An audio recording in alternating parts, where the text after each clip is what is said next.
Katika taifa letu la Kenya, mpenzi mtazamaji, tuko na rais ambaye yuko na tamaa, appetite ya kila mali. Yaani alipigana kwa udi na uvumba akakalia kile kiti cha urais ili kunyakua mali, iwe mali ni ya mtu binafsi. Akipenda hayo mali anaenda nayo. Mfano, angalia yale mali yake Raphael Tuju. Ninaelezwa kwamba yeye ndiyo yuko nyuma ya kutaka kunyakua ile hoteli ya Raphael Tuju. William Ruto akipenda kampuni yako anakuambia maneno ni mawili: upeane hiyo kampuni au uende Sayuni. Mnakumbuka Jaswant Rai, yule mwenye William Ruto aliambia maneno ni matatu upande wa western part of Kenya: upeane kampuni, akupandishe ndege au akusafirishe mbinguni. Sasa kuna utata ambao umeweza kuchipuka katika hospitali kubwa katika taifa letu la Kenya, hospitali ya Nairobi Hospital. Hospitali ambayo inatibu viongozi wakuu wa serikali. Mahala ambapo jina la Rais William Ruto limeweza kutajwa kama mtu ambaye anapigana kwa udi na uvumba mchana usiku ili kuweza kumiliki ile hospitali kupitia kwa hisa. Mnaelewa, hospitali ya Nairobi Hospital ni hospitali binafsi za private company, sio ya serikali, lakini anataka kuilazimisha aweze kumiliki hisa, shares katika ile hospitali, na anataka kulazimisha awe the majority shareholder katika ile hospitali. Na ndio maana mumeona directors kutoka kwa hospitali ya Nairobi Hospital wameweza kukamatwa kuanzia siku ya Jumamosi. Mfano, Bwana Job Obuka ambaye ni director kati ya wengine ambao wameweza kutekwa. Sasa kulingana na taarifa ambazo zimeweza kutolewa, zinaeleza kwamba Ruto anatumia viongozi wakuu katika serikali yake, aswa wale ambao wanasimamia mambo ya kazi katika taifa letu la Kenya, ili kusukuma mabadiliko ya uongozi katika hospitali ya Nairobi. Majuzi Bwana Obuka ambaye ni mwenyekiti wa hospitali ya Nairobi aliweza kuitwa kuelekea kwa ofisi ya William Ruto ya Harambee na akalazimishwa kwamba aunde nafasi 3 katika kamati ya directors. Board of director au directors, kamati ya madirekta katika hospitali hiyo ya Nairobi Hospital ipo na madirekta 14. Na kulingana na taarifa ambazo nimepokea, William Ruto anataka kulazimisha paundwe na nafasi 9 za madirekta, yaani wale ambao wako kwenye bodi ya madirekta au kipenda kamati ya madirekta ya wakurugenzi. Watu 9 wafutwe kazi, watu 9 wa William Ruto wawekwe, ili awe na majority ya wakurugenzi kipindi chochote kile ambacho unapata kwamba wakurugenzi, ukipenda directors, watakapokuwa wanaketi kuamua ni kipi kitafanyika katika ile hospitali, unapata kwamba William Ruto ndiye yuko na uongozi wa hospitali ile. Na ndio maana unaona analazimisha mabadiliko ya madirekta 9 ili watakuja kulazimisha ile hospitali iweze kuuzwa. Sasa tunaelezwa kwamba huyu mwenye kiti, ukipenda chairman, Bwana Oboka, alitishwa kwamba atakamatwa na afunguliwe mashtaka na hakuna kitu ambacho atakifanya iwapo atakataa kuunda hizo nafasi 3, ambapo hizo nafasi 3 angeziunda, alafu baadaye zingine 6 zikuje baadaye. Sasa tunaelezwa Ikulu, State House na Harambee ambazo zinauzishwa na rais wa taifa letu la Kenya ndizo zinalazimisha ziweze kuwa na umiliki wa hospitali ile, na mnaelewa ni nani ambaye anakuwa Harambee House na State House? Ni William Ruto. Tunaelezwa kwamba hao board of directors, wakurugenzi hao 14 wametishwa na tayari kesi zimeandaliwa. Wameweza kuwekewa kesi feki eti kwamba wanamiliki magari kutokana na kupata pesa ambazo ni kwa njia ambazo hazikubaliki katika taifa letu la Kenya, njia za money laundering.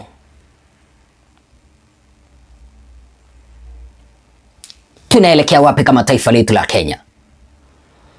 Kipindi ambapo unapata kwamba mtu yuko na appetite ya kuwa rais, alafu kutoka hapo anakuwa na appetite ya kunyakua mali ya Wakenya na mali ya watu binafsi.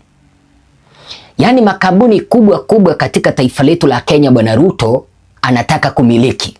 We're going to go back to a story we told you earlier on, and tonight it is emerging that President William Ruto's name has been invoked in a series of meetings where senior government operatives pushed for changes in the board of the Nairobi Hospital.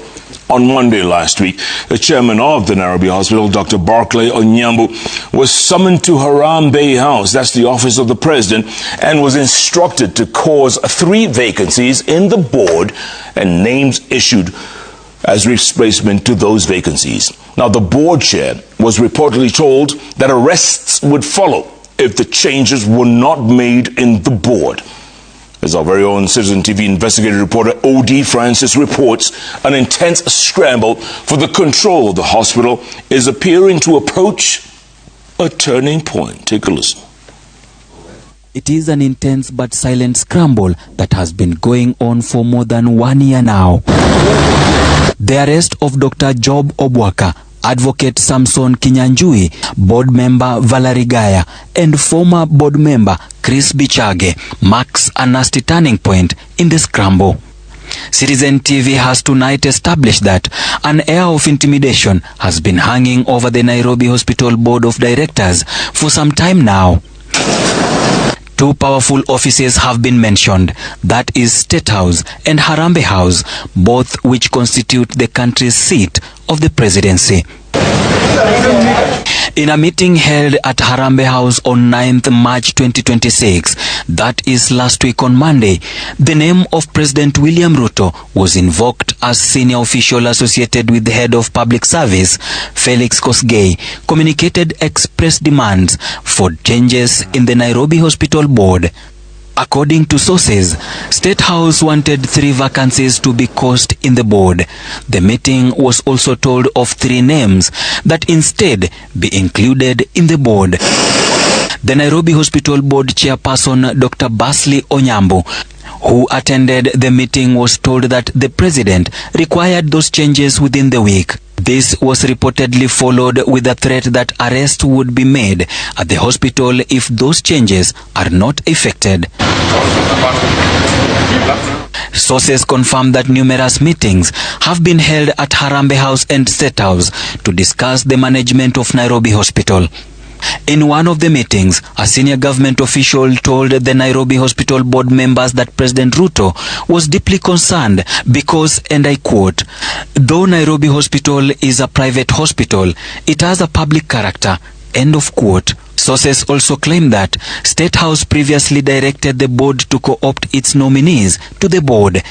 In a memo dated 6th February 2026, Then Nairobi Hospital Company Secretary Gilbert Nyamweya announced to co-option into the board Dr. Sylvester Okumu Kasaku and Mr. Moses Agui Ondaba as board members. Both names reportedly submitted by Harambee House. Sources also alleged that Harambee House wanted force up to 9 changes in the 14-member board. This would mean a majority control of the board and therefore the decision of the multi-billion shilling hospital.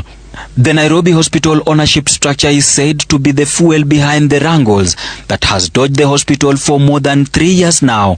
The hospital is run by the Kenya Hospital Association, a club-like grouping with more than 3,000 members. The hospital ownership is limited by guarantee under a Companies Act. The Kenya Hospital Association is a non-profit entity and operates a hospital whose monthly earnings are between 1.5 billion shillings and 1.6 billion shillings. The weak ownership structure is said to be key factor in what insiders are describing as external pressure to force the hospital to be a company limited by shares as opposed to limited by guarantee. It is against this backdrop that members of the board say they have been facing intimidation, including threats of arrest for money laundering. And in a letter seen by Citizen TV, the Asset Recovery Authority wrote to NTSA listing 34 vehicles for investigations in relation to proceeds of money laundering. The Nairobi Hospital say most of the vehicles belong to innocent staff members. The arrest of Dr. Job Ombaka and Samson Kinyanjui has seemed within the Nairobi Hospital, bore as part of an active move to take over the hospital. Umeweza kusikia? Makampuni kubwa kubwa, hospitali kubwa kubwa katika taifa letu la Kenya, William Ruto anataka kumiliki. Angalia, mafuta ya Turkana alinunua. Kampuni ya Nation Media Group amenunua. Mumias Sugar William Ruto ameenda nayo. Tunaelekea wapi kama taifa letu la Kenya? Mambo ya housing, haya mambo ambayo mnatupigia kelele hapa eti William Ruto ameweza kujenga nyumba. Zile nyumba ni zake. Mtakuwa mnamulipa pesa. Na hajatumia pesa zake kujenga, ametumia pesa zetu kujenga.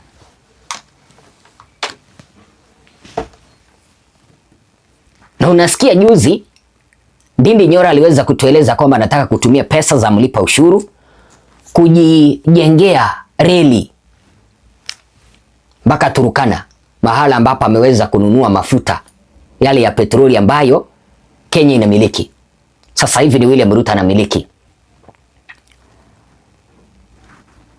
Makampuni ya saruji, ukipenda simiti, katika taifa letu la Kenya, minyakua yote amenunua. Ukikataa kuuza anakuwekea kesi. Mnakumbuka yule Jaswant Rai wa Mumias aliambiwa mambo ni 3: upeane kampuni, ukamatwe, uwekewe kesi, urudishwe kwenu, au ukatae kupeana uende Sayuni akusafirishe. Si alipeana? Uhuru Kenyatta akawaonya wa Kenya kwa sababu alikuwa anajua ni nani huyu. Mtu mwenye yuko na appetite ya kila kitu. Wakenya wakusikia. Alafu utasikia kuna watu wengine ambao wanaimba tutam. Are you normal? Are you normal kipindi ambapo unaimba tutam? Jiulize. Uko na akili sawa sawa au ni akili pungwani? Sasa ninaelezwa hivi. Kinachoendelea katika hospitali ya Nairobi si usimamizi, si mageuzi, wala si uongozi. Naomba uweze kunisikiliza hapa. That saga which is going on in Nairobi Hospital si usimamizi, si mageuzi au mabadiliko, na wala si uongozi. kinachoendelea katika hospitali ya Nairobi Hospital, hospitali kubwa ambayo inatibu viongozi,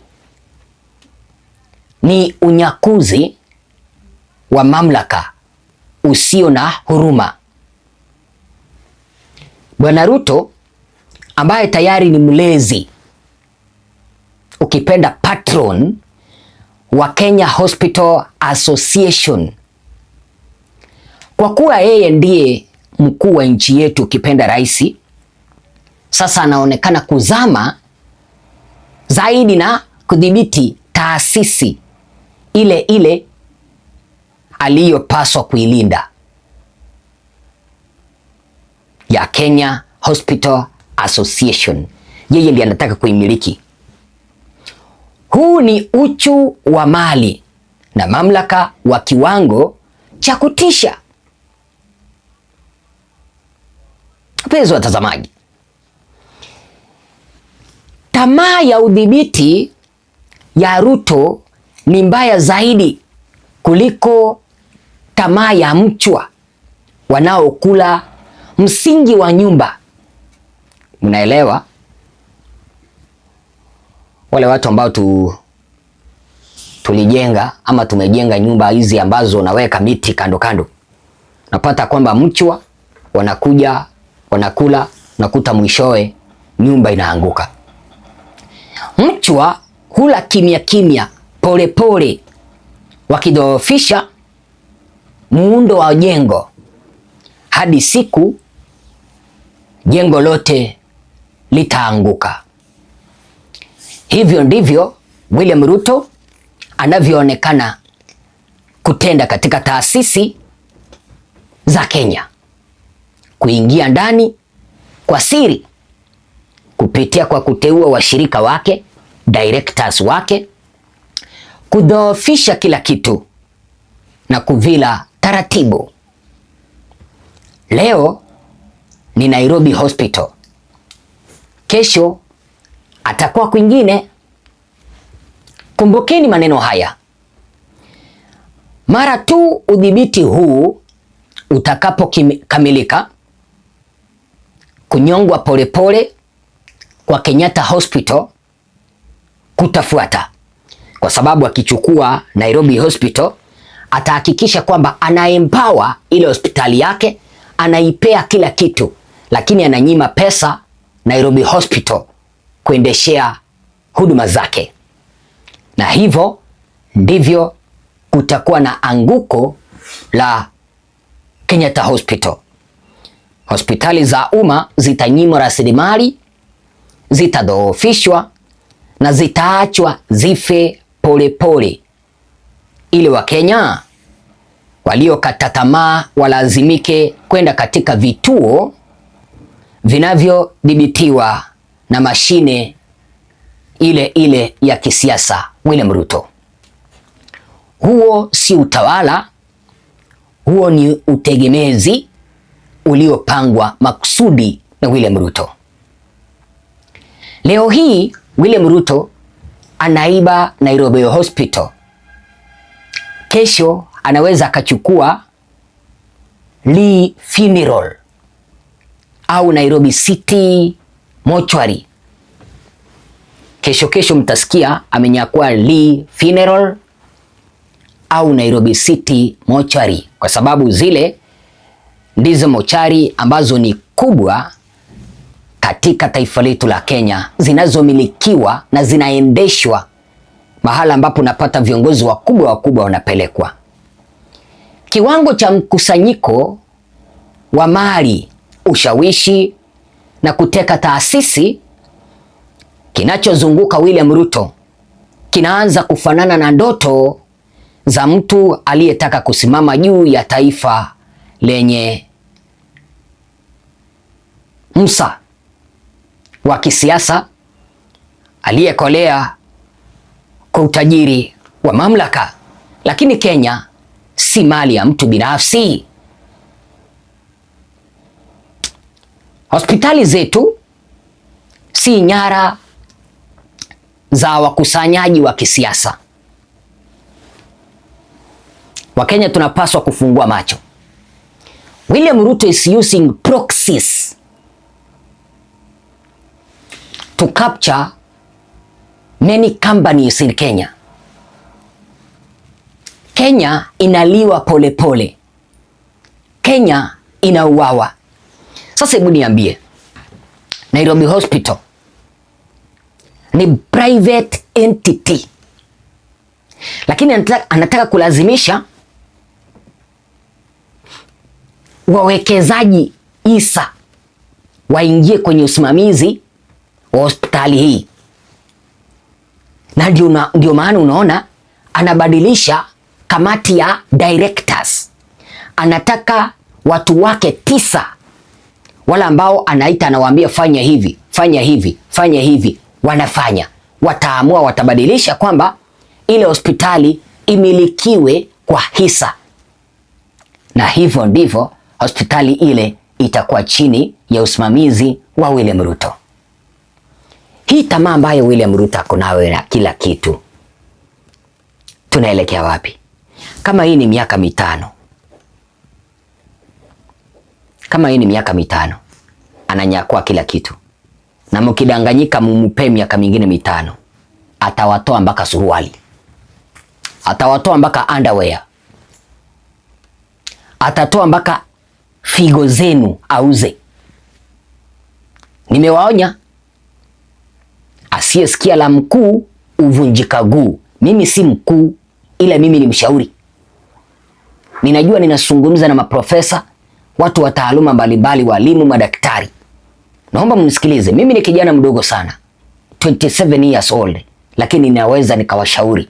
Uongozi ambao uko mamlakani sasa hivi sio wa kuwafanyia wananchi kazi. Unaona, ni kupiga madiri.